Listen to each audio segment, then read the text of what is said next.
Let's talk about entrepreneurship. But we're going to go way past the stereotypes and get to the heart of what it really takes to turn an idea into something that actually makes an impact. And believe me, it all starts with a single spark. So, when I say the word entrepreneur, what's the first thing you picture? Maybe a tech genius in a hoodie, right? Look, that's part of the story for sure.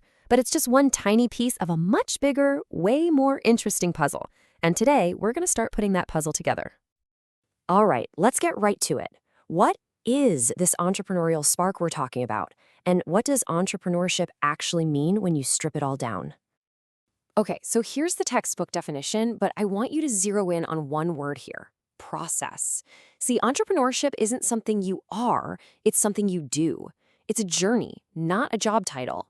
It's all about seeing a chance that everyone else missed and being willing to take a smart risk to make something new happen. That leads us to the next big question. I mean, if it's a risky process, why on earth would anyone do it?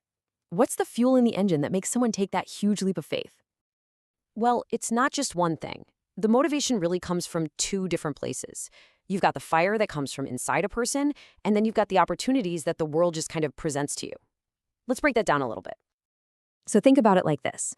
On one hand, you've got those internal drivers, that fire in your belly, right? This is all about passion or that deep down need for freedom and independence. But then, on the other hand, the world itself can give you a push. Maybe there's a huge gap in the market, or maybe new government programs pop up that make it easier to get started. And let's really dig into those internal forces, because they're powerful. There's that creative itch to build something brand new, something that's all yours. There's that fierce desire to be your own boss, to call your own shots. And then there's just raw, unstoppable passion, like keeps you going when any sane person would quit. Honestly, that's the true spark.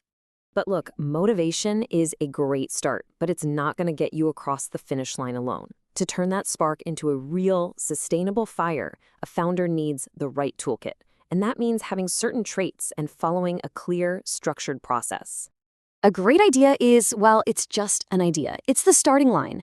The real race is won by people with a very specific set of characteristics that help them get through all the tough stuff. So what's actually in this toolkit? First up, you've got to be an innovator.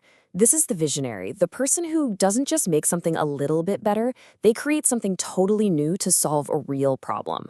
You know, like whoever first invented that little cardboard sleeve for hot coffee cups? Simple. Genius. That's an innovator. Next, you have to be a risk taker. Now, this doesn't mean being reckless. It's about taking calculated, intelligent risks. These are the people who will invest their own savings, who bet their careers on a future that isn't guaranteed, all because they believe in their vision that much. And finally, you absolutely have to be a leader. Because guess what? You can't do this alone. A great idea is nothing without a great team. The entrepreneur is the one who has to pull everyone together, get them fired up about a shared goal, and keep them going when things get tough. And trust me, they always get tough. This classic quote from the economist Joseph Schumpeter just nails it. He talks about creative destruction. I know, it sounds pretty dramatic, doesn't it? But we see it happen all the time. Think about how streaming services completely wiped out video rental stores. That's creative destruction. A new, better way of doing things came along and just made the old way obsolete. So all those traits, the innovator, the risk taker, the leader, they don't just exist in a vacuum. They get plugged into a very clear process, a roadmap. It all starts with spotting that opportunity that no one else sees. From there, you build a rock-solid plan, you go out and find the resources, the money and the talent, and then you roll up your sleeves and manage the whole shebang. Okay, so we've covered the who, the kind of person it takes, and the how, the process they follow. Now let's talk about the what. What do these ventures actually look like, and what kind of mark do they really leave on the world? You know, it's really easy to just lump all entrepreneurship into one single box, but it just doesn't work that way. In reality, it comes in all sorts of different shapes and sizes, and each one has its own unique mission. I mean, just take a look here. These ventures are everywhere. That awesome local bakery you love? That's a small business, and it's probably the heart of your community. A tech company shooting for the moon with rapid growth? That's a scalable startup. A nonprofit focused on providing clean water? That's social entrepreneurship. And a business built around renewable energy? That's what we call ecopreneurship.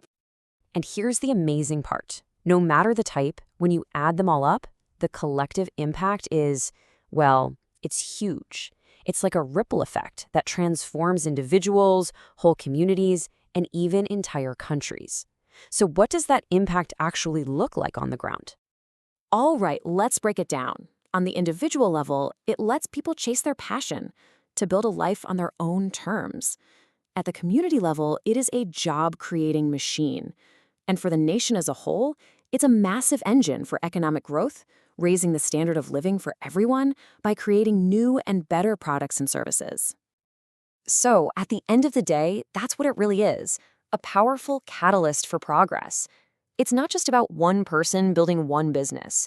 It's about sparking a chain reaction of positive change that can lift up everyone. From a simple idea whispered between friends to a force that changes society, every single venture starts with that initial spark. So as we wrap this up, I want to leave you with one final thought to chew on. What problem do you see that needs solving? What will your spark be?